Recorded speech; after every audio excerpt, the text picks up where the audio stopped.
mes 30 premières années de ma vie, je n'ai fait qu'échouer. J'ai essayé plein de choses, j'ai tenté énormément de choses. Je n'ai fait qu'échouer, je ne suis jamais allé jusqu'au bout. Qu'est-ce que je pourrais faire pour concrétiser et comment je peux utiliser? Toi, tu as déjà ces réflexions-là. Tu te dis, OK, on va aller chercher plusieurs millions en travaillant ensemble dans un écosystème d'entreprise. Et donc là, entre 2017 et 2025, donc ça fait 8 ans que l'écosystème existe. Et ça a été quoi la course, la croissance en chiffre d'affaires de l'écosystème? 2015-2016, c'est extraordinaire pour nous. Pourquoi? Parce qu'en fait, fin d'année 2017, on a 2,7 millions de chiffre d'affaires, toute activité confondue. C'est ma comptable de l'époque qui m'appelle pour me dire il faut absolument que je te voie. Je lui dis qu'est-ce qui se passe? Elle m'a dit là, ça va plus du tout. Je dois avoir entre 400 et 500 000 euros dehors. Ah ouais? Et je dis mais comment ça se fait? J'ai autant d'argent dehors. Il me dit parce qu'en fait tu envoies des factures mais tu ne relances pas. La première chose qu'on met en place dans n'importe quelle société, c'est la partie gestion administrative. Sans gestion administrative, la société ne fonctionne pas. Et après, la partie commerciale n'arrive jamais en deuxième lieu. Non, c'est pas vrai. Ce qui arrive, c'est la partie juridique. Et après, la partie commerciale, parce que là, c'est une masterclass que tu nous délivres. Et les gars, moi, je vais vous faire payer le podcast. Non, mais c'est une masterclass.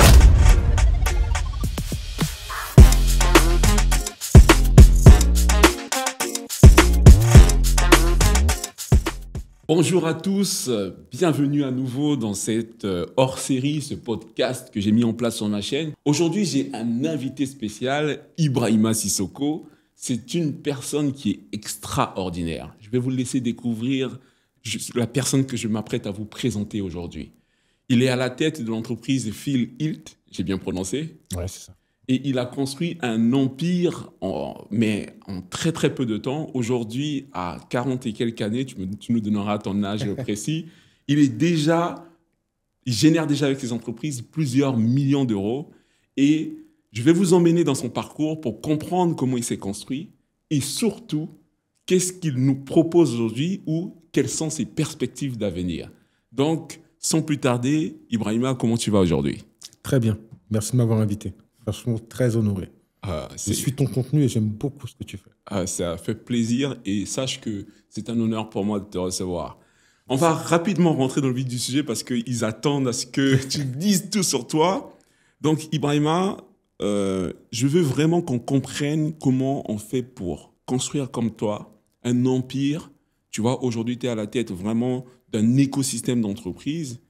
Comment ça se passe au départ? Est-ce que tu peux nous replonger un tout petit peu dans ton enfance? Si on parle d'enfance, il est important, comme j'ai déjà évoqué auparavant, mais je pense que c'est important de revenir vraiment à l'histoire originelle, la famille, les parents, ce qui m'a construit, ce qui a fait de moi ce que je suis et qui construit généralement tout le monde. À savoir que moi, du côté de ma mère, c'est une famille d'entrepreneurs et de commerçants, parce qu'auparavant, on ne disait pas entrepreneurs, donc des commerçants, notamment du côté de frères à ma mère et des frères à ma mère, des commerçants au Mali, mais international. Et je me suis énormément inspiré d'eux, parce que j'ai appris d'eux, et notamment un qui s'appelle Baba Sako, qui est mon oncle emblématique, qui lui m'a tout appris, et que j'ai été visiter quand j'étais petit. Mais auparavant, c'était lui qui était venu la première fois chez nous. J'avais à peine 10 ans, mais ça, j'avais raconté à notre ami commun. Et en fait, cette visite-là m'a marqué dans le sens où, quand il est venu, c'était la première fois que je voyais un vrai homme d'affaires, avec une mallette, de l'argent, et surtout, un discours qui était différent des discours que tenaient nos parents. Donc, nos parents, c'était travailler, et mon père cherchait un moyen d'améliorer ses revenus, mais donc un deuxième travail, ou des choses comme ça, alors que lui était plus dans, déjà à l'époque, la scalabilité. Il parlait de business, d'acheter des conteneurs, 2, 3, 4, d'ouvrir des boutiques. Il y avait un certain paradoxe que je comprenais difficilement à mon petit âge, parce que j'avais que 10, 11 ans. Et en fait, je pense que c'est ça qui m'a nourri. C'est vraiment ça qui m'a nourri et me donnait envie d'aller plus loin. Ok, ça c'est très intéressant. Et vraiment, on va passer toutes les étapes où finalement, tu as un parcours initiatique de ce que j'ai cru comprendre. Moi, je veux vraiment que tu nous sortes directement la substance de ce que tu as pu comprendre en côtoyant cet oncle de très près. Ce que j'ai pu comprendre, c'est que peu importe d'où tu viens, à partir du moment où tu as une vision, tu peux aller là où tu veux aller. Ça nécessitera des sacrifices, mais tu y arriveras. J'ai été, par exemple, confronté très rapidement, quand j'ai rejoint, mais déjà à l'époque, j'avais déjà 18 ans, 18 ans, c'est à l'achat de chemises Juste, Ralph Lauren. Et à l'époque, en fait, pour les importer en France, désolé, mais il y avait un peu de contrefaçon. D'accord. Mais en fait, il m'avait déjà montré comment faire pour les acheter pas cher, donc tout ce qui tournait autour de la négociation. Derrière, toute la logistique Il m'avait montré à travers l'envoi de colis et le dédouanement de ce colis-là. Et après, en fait, quand je lui ai fait mon premier rapport pour lui dire ce que j'avais vendu et comment j'avais vendu, il m'a dit très bien. Et la part que tu ne vends pas, qu'est-ce que tu en fais? Et je ne comprenais pas sa question.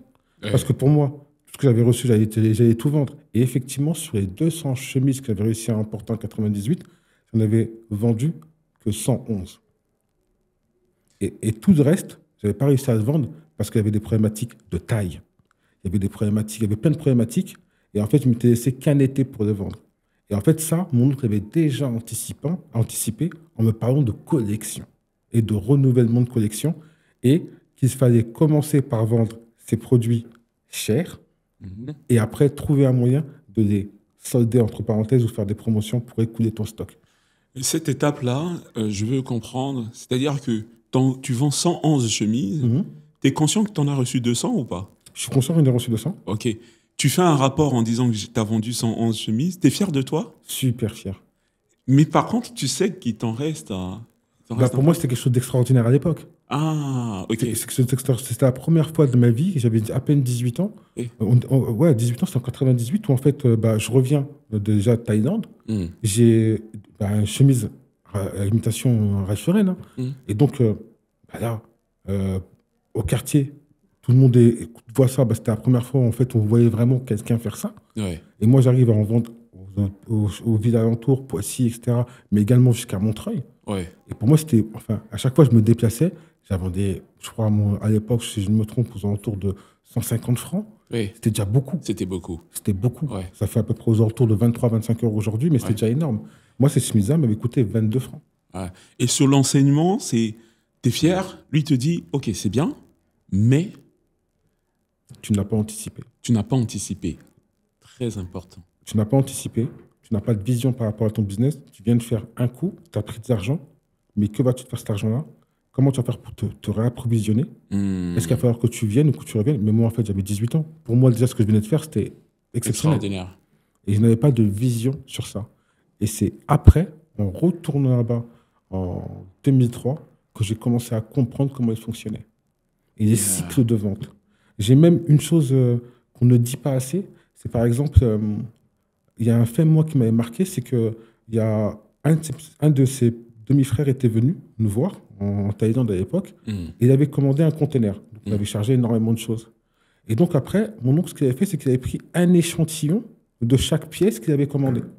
Et c'est lui qui avait fait sa valise. Et il avait dit à son demi-frère, donc, quand tu y vas, tu iras voir l'ensemble des commerçants de cette rue-là. Eux, ils sont spécialisés en chaussures. De l'autre côté, tu iras voir l'ensemble des marchands pour les jeans. Eux, ils sont spécialisés en jeans. Et j'ai dit à mon oncle, mais en fait, ça ne sert à rien, parce qu'en fait, ce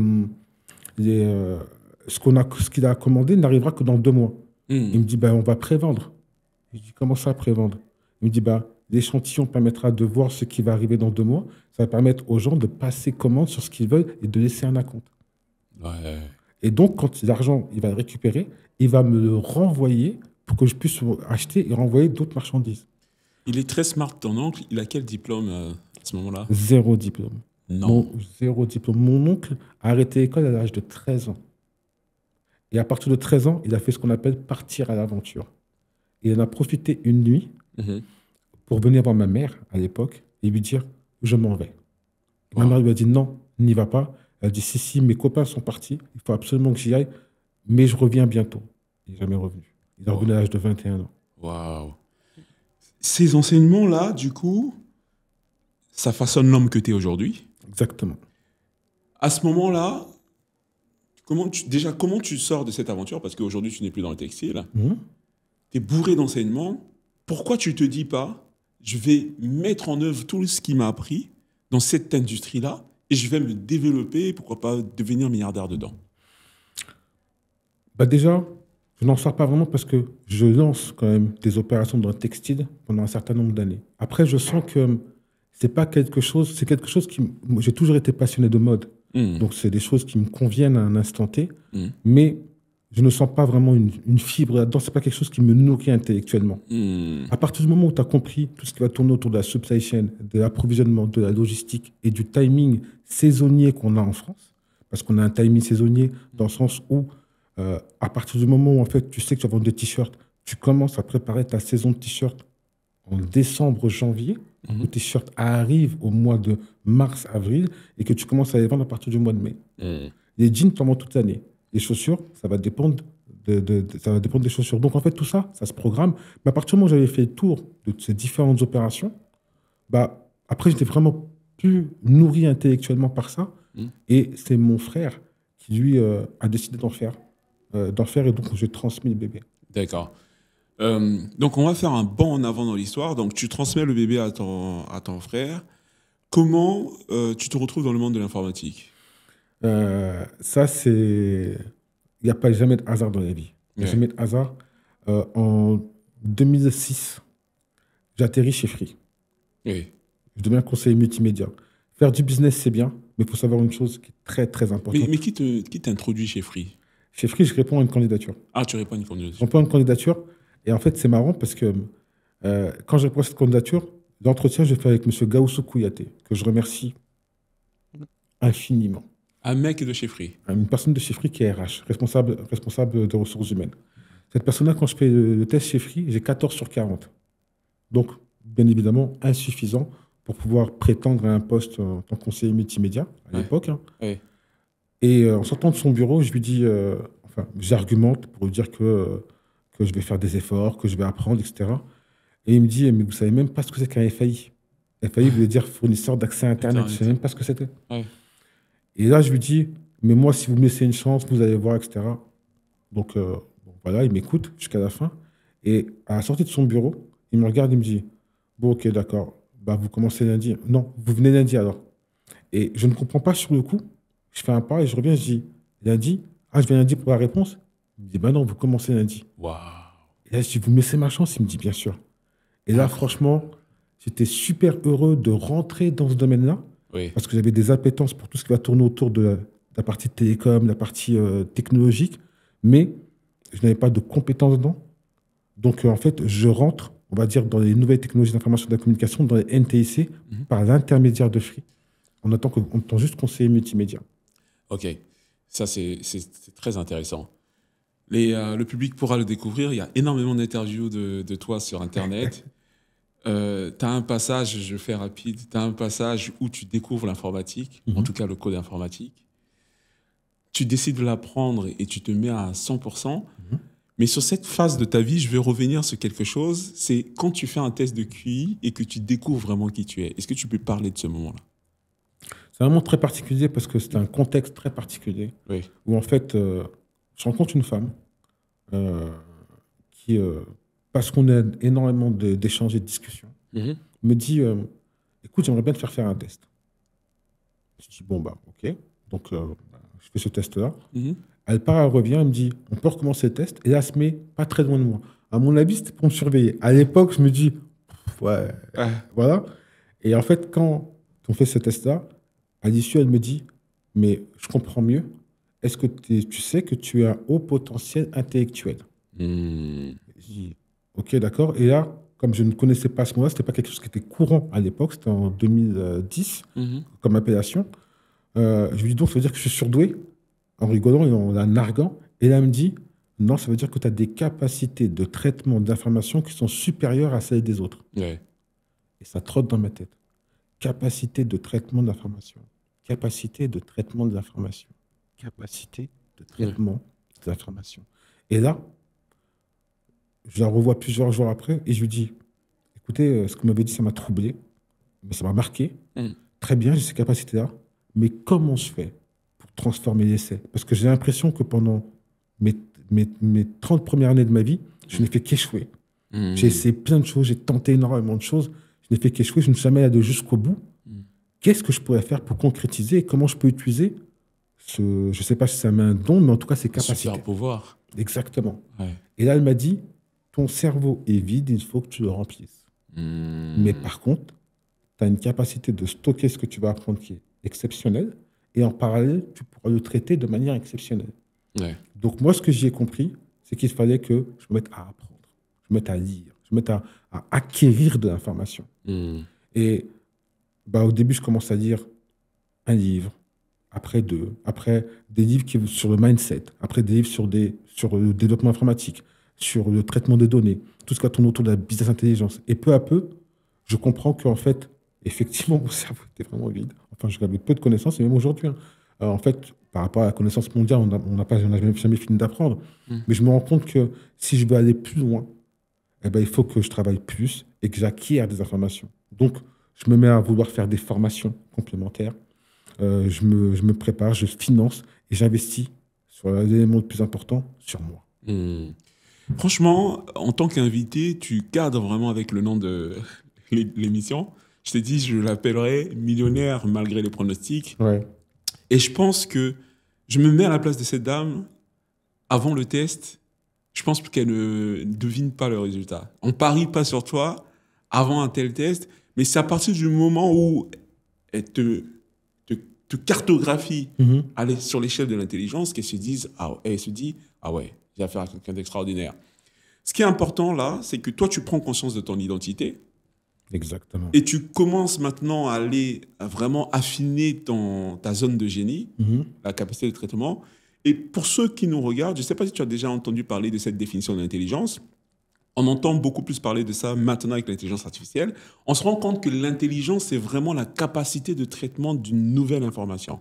Parce que sur la durée d'une vie, on peut accumuler énormément de données, donc savoir énormément de choses, mais ça ne fait pas de nous de quelqu'un d'intelligent.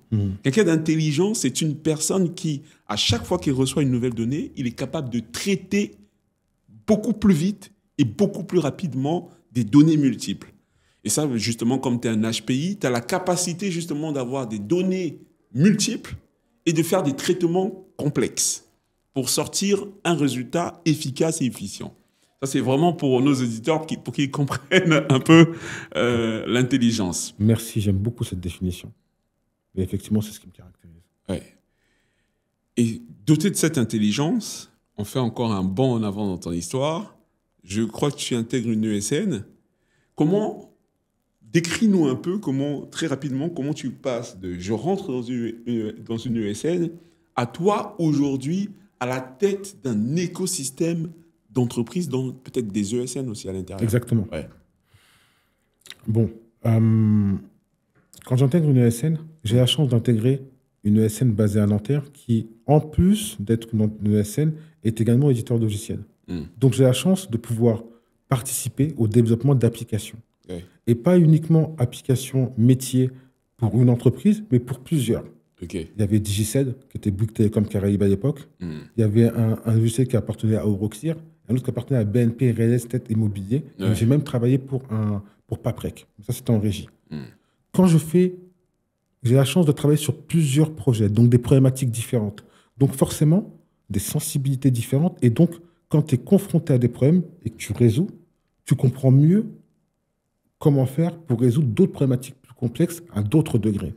Juste là, à ce moment-là, est-ce que tu commences déjà tu commences à visualiser ton futur? Tu te vois déjà en train de créer ta propre SN dans le futur, ou tu es vraiment en mode exécution et pas de projection du tout? Apprentissage. Apprentissage. Je suis en mode apprentissage, pas pour de l'exécution future, mais comprendre l'architecture qui a permis aux personnes à la tête de ces boîtes-là de créer ce type de logiciel et pour quel type de besoin.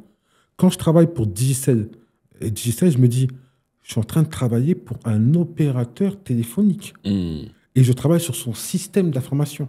Alors que, pour rappel, quelques mois avec un S auparavant, je travaillais pour Free. Donc là, j'ai travaillé pour Free en tant que conseiller multimédia, back-office technique, back-office itinérant. Mais là, à ce moment-là, je suis dans les coulisses où je suis au cœur du système d'information et à comprendre les process qui vont permettre à d'autres personnes de travailler et de collaborer dessus. Ouais. Donc là, dans ma tête, ça fait boum et je me dis, je suis passé de l'un à l'autre, ce n'est pas pour rien. Donc, forcément, il commence à avoir des schémas qui me permettent de me dire, si je suis passé de la partie, on va dire, front à la partie vraiment back, je peux intégrer le middle et peut-être que demain, on ne sait jamais, je peux devenir un opérateur. Mais il faut que je comprenne comment ça fonctionne. Donc après, derrière, je multiplie les projets. Pendant 2 ans et demi, 3 ans, je vais avoir la chance de travailler sur plusieurs projets complexes au sein de cette entreprise qui s'appelle Altec Isis. Et de là, je décide de devenir consultant indépendant. Juste vraiment pour revenir pour les auditeurs, pour qu'ils comprennent, parce que ce que tu dis là est très très important. Quand on parle de la partie front, ça signifie que tu es en face des clients. Dans une entreprise, il y a ce qu'on appelle le front office. Donc, c'est ceux qui ont directement un contact avec le client. On a le back office, donc c'est plus en profondeur. C'est ceux qui mettent en place toute l'architecture pour que le front office puisse délivrer, etc. Exactement. Mais le front office lui-même s'appuie sur un middle qui, lui, prépare toute la partie documentaire, etc. De sorte que ce soit facile pour lui en tant que front office. Il a juste déjà tout qui est prêt. Et si vous voulez un exemple, c'est comme si on a déjà emballé les bananes et il a juste à livrer au client. Voilà. Et donc, la plupart des entreprises du secteur bancaire, assurantiel, et je pense que même dans le télécom, est organisé comme ça avec ces 3 strates-là. Exactement. Et le fait de voir tout ça dans ton parcours, ça te permet du coup de prendre de la hauteur. Et tu vois maintenant l'organisation un peu comme si tu regardais l'organisation de haut. Tu comprends comment ça fonctionne en face des clients. Tu comprends qu'est-ce qu'il faut mettre en place derrière pour que ça fonctionne en face des clients. Et tu comprends qu'est-ce qu'il faut préparer au milieu pour que les clients soient bien délivrés. Exactement. Voilà. C'est l'architecture que je comprends. Et à ce moment-là, je me dis, OK, donc c'est possible de le mettre en place à grande échelle. Il faut commencer à le mettre en place à petite échelle en processisant. Tu sais le mettre en place, je reprends juste, tu sais le mettre en place à grande échelle. Je me dis, si ils ont réussi à le mettre en place à grande échelle. Oui, donc là, tu parles de tes clients. Voilà. Et là, à ce moment-là, il va falloir le mettre en place, me concernant, à petite échelle. Et commencer de façon systémique. La première chose qu'on met en place dans n'importe quelle société, c'est la partie gestion administrative. Sans gestion administrative, ta société ne fonctionne pas. Et après, la partie commerciale n'arrive jamais en deuxième lieu. Non, c'est pas vrai. Ce qui arrive, c'est la partie juridique. Et après, la partie commerciale, parce que jamais tu ne vois pas. C'est une masterclass que tu nous délivres. Et les gars, moi, je vais vous faire payer le podcast. Non, mais c'est une masterclass. Mais on en reparlera de ça. Je te laisse vraiment dérouler. C'est très important ce que tu dis. Parce qu'aujourd'hui, juste pour faire une petite parenthèse, lorsque les gens veulent prendre l'entrepreneuriat sérieusement et se lancer sérieusement, j'ai fait une vidéo sur Alain-Patrice Ngalleux, qui est d'origine camerounaise, qui a aussi un cabinet de conseil, mais plus dans les risques sur Paris. Et en fait, son premier réflexe, son premier échec, c'était d'avoir pris 50 000 euros et directement attaquer la partie commerciale. Donc, et il a dilapidé les sous. Quand on a énormément d'argent à investir, la logique de construction, c'est celle que tu décris. Et qu'on ait de l'argent ou pas. Je veux que tu parles de ou pas. Comment, quand tu n'as pas d'argent, ton premier réflexe serait de construire la partie gestion administrative et juridique? La partie gestion administrative et le cœur, la partie juridique viendra de façon optionnelle. Et pour ça, il faut s'entourer d'un partenaire qui va te suivre sur du temps. Parce que jamais tu n'as pas verrouillé la partie juridique, ça te retombera dessus tôt ou tard. Il faut considérer qu'un entrepreneur, quand il se lance, il va faire des erreurs. Lancez-vous. Vous allez faire des erreurs. Ce n'est pas grave. Parce que c'est ce qui va vous permettre d'itérer, de construire votre patrimoine immatériel. Mais la première chose, c'est la gestion administrative. La partie juridique n'est pas une option, mais il faut la cadrer avec un partenaire. Et après, tu pars sur la partie commerciale. Pourquoi? Parce qu'en fait, quand tu es une entreprise qui vend des produits ou des services, derrière, il faut pouvoir enregistrer ton client. Il faut pouvoir lui délivrer. Pouvoir savoir le début et la fin de chaque transaction. Devis, facture, bon de commande et livraison du produit et ou du service. Donc, si ces éléments-là, dans un premier temps, sont remplis, ton client sera satisfait et pourra te recommander. Parce qu'une autre chose qui est hyper importante, je vois beaucoup d'entrepreneurs qui aujourd'hui, dès qu'ils vont lancer une activité, ils vont dire « Ok, donc maintenant ce qu'on va faire, c'est qu'on va faire des Google Ads ou des Facebook Ads. C'est pas vrai. C'est un réflexe que j'ai eu aussi au début. C'est pas vrai. Tes premiers clients sont ton réseau. Et là où, en fait, tu n'as pas besoin d'avoir un commercial au début quand tu lances ton activité, c'est à travers du marketing de réseau. Vaut mieux, dans un premier temps, prendre ton client comme ambassadeur de ta marque ou ton produit ou service. Si lui est satisfait, il en parlera à d'autres gens qui sont satisfaits. Et en plus, comme il a éprouvé ton produit, c'est ton meilleur ambassadeur. Ah, yes. Je comprends l'utilité de la gestion administrative au départ. Ça fait que chacun des clients qui rentre est super bien traité, c'est fluide, il reçoit ses contrats dans les temps, il est délivré dans les temps, il a une expérience formidable. Et du coup, ça permet de créer cette goodwill, on va dire. C'est lui ton commercial, ton ambassadeur, c'est lui ton prescripteur. Et c'est lui qui va faire que ta marque va grandir. Parce que toutes les marques qui ont été créées au début ont commencé par un mini réseau. Et ensuite, transforme tes clients en ambassadeurs. Comment? En les rémunérant. Bien évidemment. Comment tu fais? À ce moment-là, en fait, quand tu as des clients qui ont acheté ton produit et ou ton service, tu vas leur dire, aujourd'hui, mon produit, mon service, si vous le recommandez à une personne, à ce moment-là, vous allez avoir 3, 2, 5% dessus. Et donc, il devient ton ambassadeur. Et après, à toi de motiver ton cercle d'ambassadeurs en leur fournissant du contenu, en leur fournissant des arguments. Mais quand tu développes comme ça, tu fonctionnes par itération et forcément, les retours que tu vas avoir vont être sincères, honnêtes, et vont te permettre d'améliorer la qualité de ton produit, de ton service. Incroyable. Ah non, mais je fais payer le podcast, c'est bon. Non, c'est bon. Ils ne peuvent pas avoir tout ça gratuitement. On est d'accord? Non, mais ça, c'est incroyable. Et je te remercie vraiment pour cet esprit de partage. Et donc, là, tu sais ça. Tu décides de le faire à petite échelle, à ton échelle individuelle. C'est quoi les débuts? Tu commences par quoi? Les débuts, je commence par tester mon service. Okay. C'est-à-dire qu'en fait... C'était quoi le service? Au début, je lance une entreprise de services numériques. Ah, ouais, directement une ESN. Je lance une ESN. T'es seul? Je suis seul. Ok. Ouais, mais la gestion administrative, c'est toi qui l'as mis en place ou... Je suis très mauvais. Mais c'est moi qui l'ai mis en place et justement, j'apprends. J'en profite pour apprendre. Donc, je me laisse quelques mois pour apprendre et savoir ce qu'il faut. Ah, d'accord. Et j'étudie déjà les logiciels, les logiciels de gestion relation clientèle. Dans un logiciel de gestion relation clientèle, qu'est-ce qu'on a dedans? On a une base de données, simple. Donc, ça veut dire qu'un fichier Excel peut correspondre. Dedans, qu'est-ce qu'on a? Nom, prénom, adresse potentielle de tes prospects, parce qu'on parle de prospects. Et après, prospect, client. Mais comment un prospect devient client? Dans mon organisation.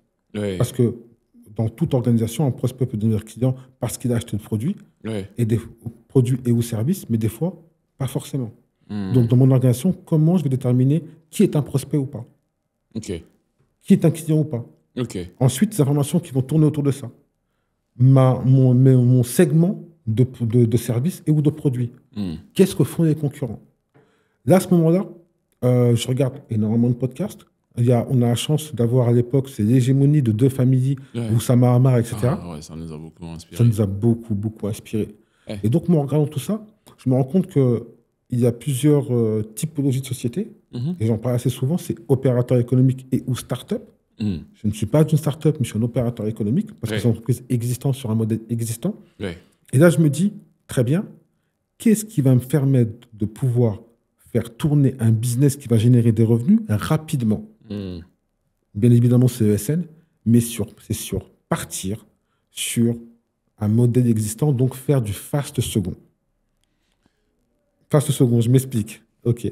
En fait, tu as l'océan bleu, qu'est-ce qu'on appelle le first mover, et tu as le fast second. L'océan bleu, tu arrives sur un territoire où tu vas commercialiser un produit ou service où il n'y a personne. Donc, en fait, tu es leader du marché. Par contre, quand tu es leader, il faut faire énormément de recherche et développement parce que tu as tous les copycats qui est derrière. Donc, il faut courir plus vite que... Plus vite que, yes. Tu as le first mover qui, lui, va prendre un lièvre, mais voir ce que le lièvre fait et se positionner sur un avantage concurrentiel. Par rapport au lièvre. Par rapport au lièvre. Un avantage concurrentiel que le lièvre ne fait pas pour prendre des parts de marché assez importantes, rapidement, mais qui, lui aussi, va pouvoir mettre des capitaux. Et tu as le fast second qui, lui, est celui qui gagne le plus d'argent. Oui. Le lièvre, il dépense énormément d'argent en recherche et développement. Donc, il doit, la plupart du temps, lever des capitaux ou être suivi par des partenaires financiers. Le first mover, également, pas à la hauteur du lièvre. Le fast second ne fait que copier un modèle existant. Donc, il n'y a pas de recherche et développement. Et des fois, souvent très peu de main-d'œuvre. Parce qu'il va réussir à mutualiser les compétences et ne pas faire les erreurs que les autres ont fait. Oui, d'accord. Donc là, en fait, moi, je me base sur ce modèle-là pour devenir fast second dans le domaine de l'ESN.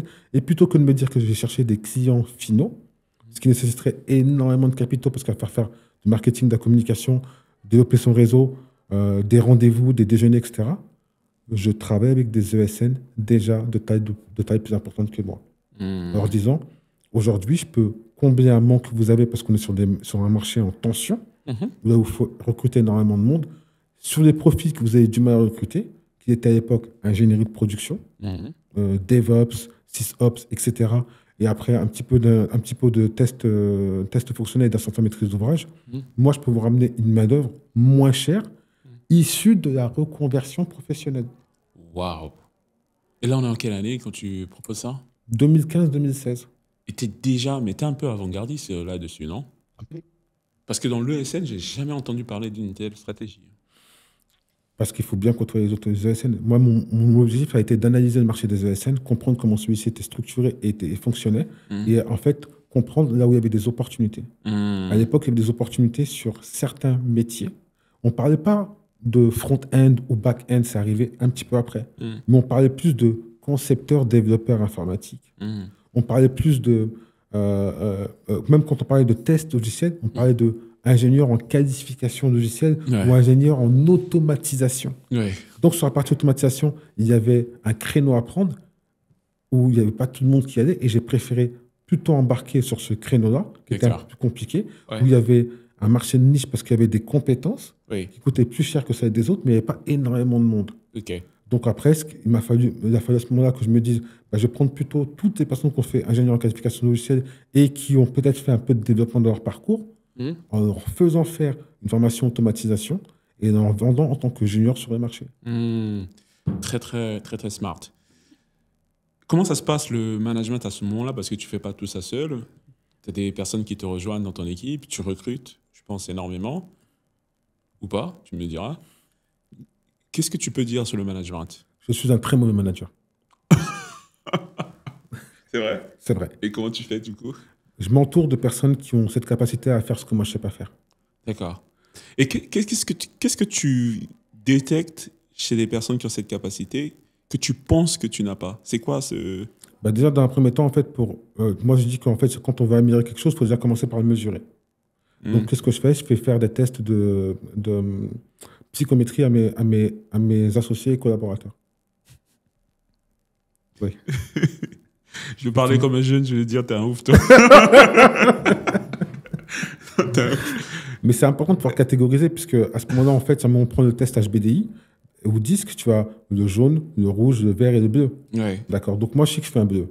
Donc, forcément, je vais agir par complémentarité et arriver à ce qu'on appelle le cerveau total. Il faut que je m'entoure des profils que je ne suis pas. Donc, chez nous, par exemple, le rouge, c'est Imran. Le vert, c'est Adi. Et le jaune, c'est Domingo. Donc, en fait, en ayant cette palette, on n'est jamais d'accord. Mais quand on arrive à se mettre d'accord, c'est le feu. C'est le feu. C'est très, très intéressant. Et ce réflexe-là, tu l'as eu comment? Tu en as entendu parler? Tu as discuté avec une personne qui t'en parle? Parce que c'est pas naturel, déjà de se dire, OK, les gars, vous allez faire un test et on va savoir qui est qui. Oui, bien évidemment, tout le monde prend pour info, mais au bout d'un moment, ils sont habitués. OK. Et ça, j'imagine que ça fonctionne très bien puisque tu en es où tu en es. Et quand tes équipes... comment tu gères le fait que tes équipes grandissent? T'as une RH? Oui. Ouais. Une ou un, je suis désolé. Plusieurs. Plusieurs RH. Ouais. OK. Et à partir de quand tu sais que tu dois faire grandir ta fonction support? Parce que recruter un consultant, c'est assez évident. Tu as un besoin, tu prends un consultant, tu l'envoies, et puis la réflexion, elle est immédiate. On n'a pas besoin d'avoir fait Saint-Cyr. On comprend que j'ai besoin d'un consultant pour faire de l'argent. C'est ton business. Mais généralement, ce qui est difficile, c'est de faire grossir la partie support parce que, en général, le premier réflexe, c'est de se dire je la veux la plus petite possible en termes de proportion par rapport à la structure et pour ne pas que ça me coûte trop cher et que je garde beaucoup de marge en dividendes. Toi, comment tu raisonnes sur le support? Donc, le support, pour ceux qui nous regardent, c'est finance, ressources humaines, toute la partie gestion-vente, et ça dépend du type d'entreprise, mais ça peut être plus large que ça. Mais grosso modo, c'est les fonctions principales. Malheureusement, nous, ça n'a pas été vraiment ça. Ça a été plutôt le contraire. Très vite, on s'est dit... Enfin, il faut comprendre que 2015-2016, c'est extraordinaire pour nous. Pourquoi? Parce qu'en fait, fin d'année 2017, on a 2,7 millions de chiffre d'affaires, toute activité confondue. Alors que moi, en tant qu'indépendant, j'avais fait la première année 62 000 euros. Donc, c'est exponentiel. À tel point que c'est ma comptable de l'époque qui m'appelle pour me dire il faut absolument que je te voie. Je lui dis qu'est-ce qui se passe? Elle m'a dit là, ça va plus du tout. Tu dois avoir entre 400 et 500 000 euros dehors. Ah ouais. Et je dis mais comment ça se fait? J'ai autant d'argent dehors. Il me dit bah, parce qu'en fait, tu envoies des factures, mais tu ne relances pas. Et les gens ne peuvent pas. Et je dis bah, ils ne payent pas. Elle me dit mais Ibrahim, tous les mois, tu es obligé de faire à l'époque un système d'affacturage qui est Edebex, où il y a un système de gestion de factures. Où en fait, moi, je m'assurais juste que l'argent rentrait pour payer les consultants, parce que j'avais peur de ne pas les payer. Mais c'est tout. Et en fait, et comme j'étais tout le temps en tendu, il ne faut pas oublier également qu'à l'époque, j'étais également consultant indépendant. Donc, j'étais consultant et je venais danser ces boîtes-là. Et donc, en fait, je courais après le temps. À chaque fois, je courais après le temps, jusqu'à un moment où on se rend compte qu'en fait, c'est des factures en souffrance et qu'il faut aller chercher quasiment 400 000 euros dehors. Et là, ouais, vas-y. Et là, je me dis, OK, d'accord, donc je comprends que le business doit se faire autrement. Donc, je vends, je garde une structure qui est e-technology engineering et je vends 2 autres structures. Et là, je ramasse un peu d'argent. Et là, mais d'où vient le réflexe de vendre? Parce qu'il y a certains, en fait, quand une entreprise, ils en ont plus envie. Des fois, ils n'ont pas le réflexe que ça a de la valeur. Ils arrêtent le business. Il y a des gens qui ont arrêté des business qui fonctionnaient très bien, mais juste parce qu'ils veulent se concentrer sur un truc. Comment toi, tu as ce réflexe que, en fait, ça a de la valeur et je peux vendre cette boîte? c'est une opportunité. En fait, c'est une personne qui est autour de moi, qui m'a un petit peu lancé, hein, même qui m'a lancé. Hein. J'étais juste en partant d'affaires pour lui. Et qui me dit, bah, tu as des belles boîtes, elles ont de la valeur, pourquoi tu ne vends pas? Je dis, mais ça vaut combien?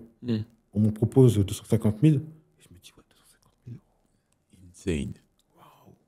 250 000 euros pour des sociétés que j'ai créées il y a moins de 2 ans. Oui. C'est pas possible. C'est pas possible. Et puis finalement, je conclurai une vente un peu plus importante. Ah non, mais c'est très intéressant. Effectivement, le réflexe de la vente, il n'est pas courant. Moi, je suis tombé aussi dedans par hasard. On avait monté des salons avec ma femme, même si on ne parle pas de mon histoire, mais je peux dire que on n'a pas cette culture-là. C'est là où je veux en venir. On n'a pas la culture que nos entreprises ont de la valeur et elles peuvent être vendues, même lorsqu'elles ne font pas de l'argent, même lorsqu'elles ne sont pas rentables. C'est vrai. Parce qu'il y a des personnes pour qui ce qu'on a déjà construit, ça compte. Oui. Elles ont besoin de racheter ça tel quel. Elles n'ont pas besoin de plus. Elles n'ont pas besoin que ce soit rentable. Ouais. Elles veulent ce que vous avez construit.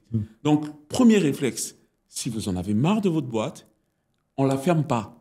On essaie de voir si elle n'a pas de la valeur pour quelqu'un d'autre. Exactement. Voilà.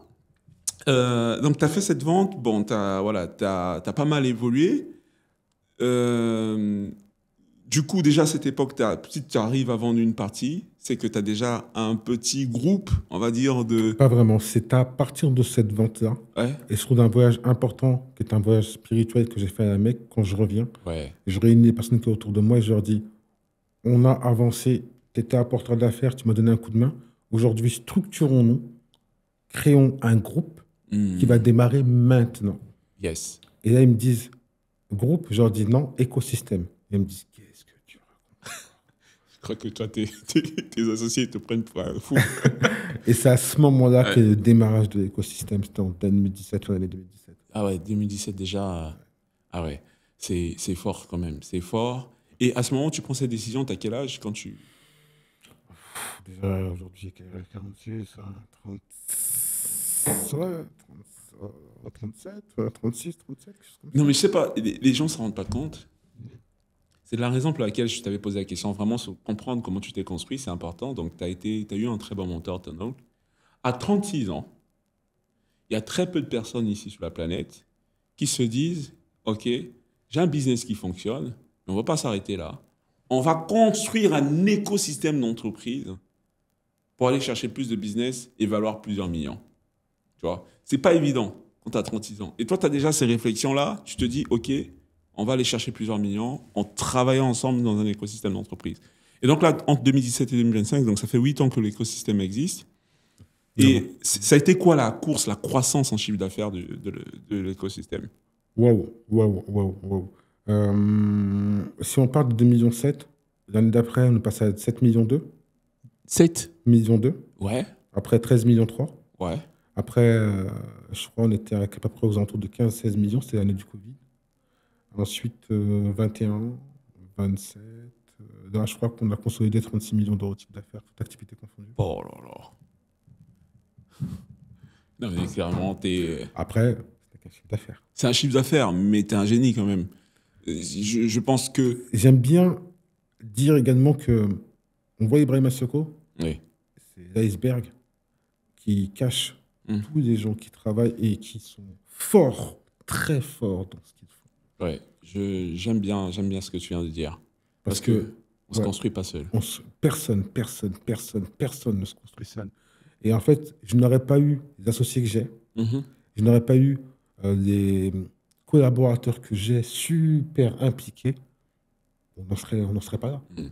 Aujourd'hui, c'est eux qui font l'écosystème que l'on a. Et les idées fusent. Il y a, là, aujourd'hui, on est en train de vraiment scinder l'activité, vraiment consolider tout ce qu'on a fait autour d'une même marque, et Café Crème Power Hub. Et c'est puissant. Là, depuis pas longtemps, on est partenaire du Red Star. Depuis pas longtemps, en fait, on a créé une branche média et une branche magazine. Waouh. Magazine support papier. On a racheté une plateforme technologique, une plateforme qui est une plateforme d'intermédiation entre freelance et donneur d'ordre. On a racheté un magazine à Dubaï qui s'appelle La Concorde. Donc, on est en plein dans une opération de build-up importante. Oui. Voilà. Donc, non, mais tu arrives à dormir, hein? Moi, je dors, eux, ils dorment moins. Eux dorment moins parce que, ouais, en fait, on a eu la chance de pouvoir s'entourer de partenaires stratégiques importants qui, eux, un, nous font confiance et deux, rejoignent l'aventure et nous conseillent d'une main de maître sur les opérations réalisées. Aujourd'hui, on peut citer un de la communauté comme Fabrice Dorego qui nous accompagne. Oui, je connais très bien. J'espère que je vais l'avoir en podcast très prochainement. Ah, très bon. Dur à avoir. Hein. Oui, très dur à avoir. Tout petit passe. je te ferai une passe. Et en fait, banquier d'affaires extraordinaire, avec une vision extraordinaire. Et qui m'accompagne sur cette partie-là, sur laquelle, en fait, il me dit, Ibrahim, il faut y aller, je sais que t'en es capable, vas-y. Sur laquelle on a réussi à se mettre d'accord sur notre collaboration. C'est extraordinaire parce que, c'est-à-dire que récemment, j'étais entendu parler d'hydrogène et je me suis dit, mais c'est qui ce mec? C'est quoi cet afro qui nous parle de technologie numérique, hydrogène? Comment tu arrives? Parce que je comprends ton parcours, hein. Je comprends que tu bascules dans l'informatique, j'ai compris tout ce que tu viens de décrire, mais d'où te vient cette capacité? C'est comme si tu n'as pas peur. Tu vois, je te parle de ma fenêtre.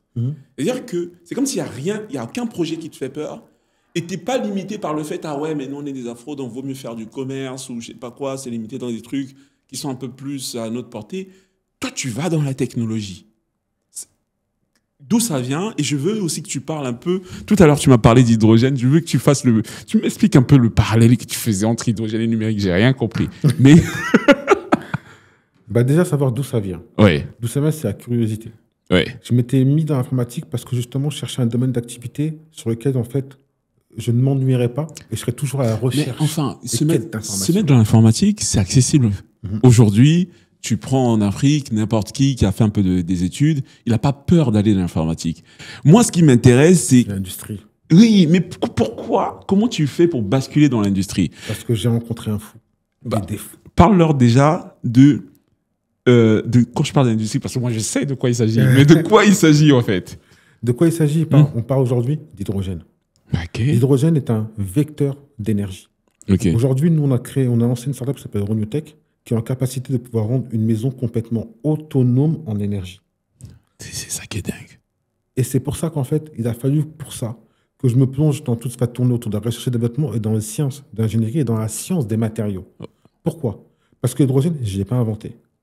Par contre, aujourd'hui, l'hydrogène est sous deux formes. La forme gazeuse, la forme liquide. C'est les formes les plus connues. Mais pour la forme liquide, ça dépense énormément d'énergie pour y arriver. La forme gazeuse, ce n'est pas assez sécure. C'est pour ça qu'aujourd'hui, on a travaillé sur l'hydrogène solide, qui nous permet d'absorber l'hydrogène gazeux dans de l'hydrure breveté, c'est-à-dire un matériau breveté, où on a des rendements exceptionnels. Ce qui nous permettra de déployer cette technologie sur le continent. Et permettre à une meilleure électrification du continent sans avoir besoin des infrastructures qu'on a aujourd'hui. Ok. Je ne sais pas si les gens qui nous regardent là s'en rendent compte. Une partie de l'humanité s'est dirigée vers les batteries électriques. Une autre partie de l'humanité est restée dans les énergies fossiles, pétrole, charbon. Et Ibrahima, en tant qu'afro, il se dit, on va aller sur une autre forme d'énergie, non pas l'hydrogène gazeux, non pas l'hydrogène liquide, parce que tout ça, c'est has-been, tout le monde sait le faire. Toi, tu pars avec, bien sûr, tout l'écosystème, tes associés sur le sujet, sur de l'hydrogène solide, avec une vision de rendre accessible l'électricité à tous les foyers, et même en Afrique, parce que à la fois, on peut avoir énormément d'énergie, mais à un coût qui est abordable pour le commun des mortels. Exactement. Exactement. T'es un Elon Musk, en fait. Bon, il y a Elon Musk, il y a moi. Elon Musk, il est un peu tard. J'ai fait une émission où on l'a démonté. Non, il est un peu fou. Mais en fait, quand je parle de vraiment t'es un Elon Musk, il y a beaucoup de gens comme ça sur Terre. C'est-à-dire que vous avez une vision, et moi je m'inclus aussi dedans, hein, une vision humanitaire. Tu vois. Est-ce que tu te décris comme ça? C'est-à-dire que tu vois vraiment, tu réfléchis à l'échelle de l'humanité. Bien sûr, bien évidemment. Pour partir sur ce type de projet avec mes associés, mes partenaires, ceux qui m'ont suivi, forcément, on a une vision. On ne parle pas aujourd'hui de 2030, on parle de 2040, on parle de 2050. C'est un projet qui va s'éterniser, c'est un projet qui va s'institutionnaliser. Et aujourd'hui, c'est aussi important que le pétrole à l'époque. Pour en revenir à ce qu'on disait tout à l'heure, on a parlé du fait qu'on a indexé le pétrole au dollar, donc le pétrodollar. C'est un accord qu'il y a eu en 1971 avec un accord secret entre l'Arabie Saoudite et les États-Unis, où, en échange de la protection des États-Unis pour l'Arabie Saoudite, ils ont indexé, c'est-à-dire ils ont permis que les échanges du pétrole se fassent uniquement en dollars, ce qui a permis l'hégémonie du dollar. Et ça, c'est important parce que on montre à quel point aujourd'hui c'est important. Mais derrière, aujourd'hui, quand on regarde l'histoire de l'hydrogène va reconnaître le même sort. C'est-à-dire que tous les pays dans le monde ont un hub hydrogène, ce qui n'était pas valable il y a 5 ans. Mais si tous les pays ont un hub hydrogène aujourd'hui, c'est qu'ils seront en capacité de produire. Mais si demain ils produisent, c'est pour en faire quoi? Une source d'énergie. Quels sont les cas d'utilisation? C'est ce qu'on a déjà aujourd'hui, le fait de pouvoir se chauffer, le fait de pouvoir faire de la transformation, c'est-à-dire partir de la matière première et transformer en produit fini. Exactement. C'est l'opportunité de demain et d'après-demain que des personnes, afro ou pas, se mettent dans cette filière. Parce que c'est une filière qui est exponentielle. Si on a parlé d'intelligence artificielle il y a 7, 8, 9, 10 ans et qu'aujourd'hui on a les cas d'application, c'est parce qu'il y a des gens qui ont travaillé dessus. Pareil pour l'hydrogène. L'hydrogène, ça fait longtemps que ça existe, mais aujourd'hui que maintenant il y a des hubs technologiques où il y a de la production d'hydrogène, il faut des cas d'utilisation et des cas d'intégration. Donc c'est pour ça que aujourd'hui, je fonctionne toujours en écosystème, même avec l'hydrogène. Je travaille sur le projet Namix, je travaille sur le projet Renewtech. Il y a d'autres projets, je ne citerai pas, sur lesquels je travaille, mais toujours en mode écosystème. Et pour ça, j'invite des personnes qui ont la volonté de se former, de comprendre et de gagner beaucoup d'argent à se renseigner là-dessus. Parce que autant le pétrole a été indexé sur le dollar, l'hydrogène sera indexé sur une monnaie. Et c'est une monnaie qu'on connaît bien. On peut parler de la monnaie ou pas? L'euro. L'hydrogène est prévu pour être indexé sur l'euro. Waouh. Mais ça, t'es dans les milieux... Je ne sais pas de quoi tu parles. C'est en exclusivité ici, dans Millionnaire, malgré les pronostics. Je sors un livre bientôt qui est l'or numérique, où en fait je fais le parallèle et j'associe le trio hydrogène, blockchain et finance, qui est un trio implacable, qui va permettre en fait de pouvoir démocratiser tout ce que je dis et avec un process bien particulier. Et après, on voit l'évolution, comment ça fonctionne, ce qu'il en est, l'ampleur de ce que ça va donner et également des technologies qui vont en découler. Non, mais c'est très, très intéressant. Franchement, c'est dommage qu'on parle de ça quand on fait un podcast parce que je me dis, il y a énormément de choses à voir. C'est pas la dernière fois qu'on se voit en podcast. Je peux vous dire que c'est pas la dernière fois. Je veux qu'on parle vraiment de cette technologie sur l'hydrogène, de ses applications. parce que c'est très, très intéressant. Je veux finir cet épisode, on ne finira pas cet épisode sans parler de la façon dont tu gères ton argent. Tu as un écosystème d'entreprises qui rapporte plusieurs millions de chiffres d'affaires, c'est pas un secret. Je suis pas en train de dire quelque chose qui n'est pas publiquement connu. Donc, n'allez pas envoyer des messages à Ibrahima, c'est du chiffre d'affaires. Voilà.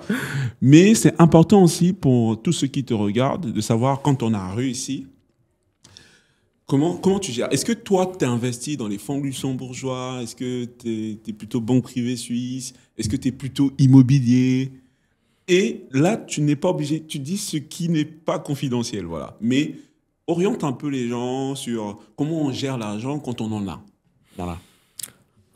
Sur cette partie-là, on va dire que je ne suis pas le meilleur. Pourquoi ? Parce qu'en fait, c'est vrai que je pourrais avoir une gestion patrimoniale. J'ai encore une gestion qui est assez intuitive, dans le sens où je préfère investir dans des hommes et dans des projets. Donc, que ça soit start-up ou opérateur économique. Aujourd'hui, j'ai la chance de côtoyer énormément de gens qui viennent avec des projets.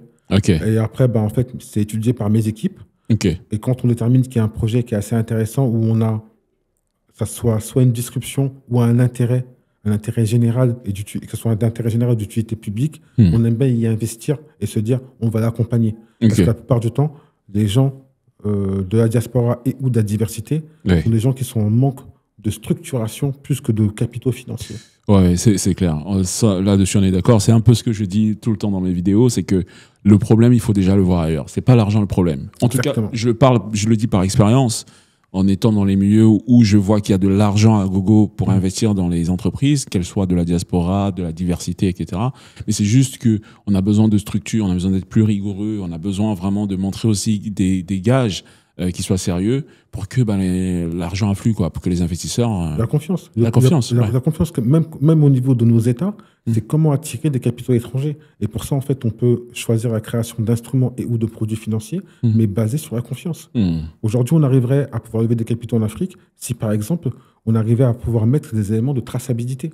Si on avait un système de gestion, des systèmes d'information, des systèmes de gestion où, par exemple, on a une traçabilité grâce à l'industrialisation des objets connectés et qu'on voit qu'à tel moment, la personne elle est rentrée, par exemple, dans un bureau et qu'elle est sortie à tel moment de ce bureau-là, on a la partie RH qui est faite et donc la paye qui est indexée par rapport à ça. Et derrière, qu'il y a un paiement qui soit fait en Orange Money comme salaire tous les mois à telle date et que ça correspond à un salaire de travail.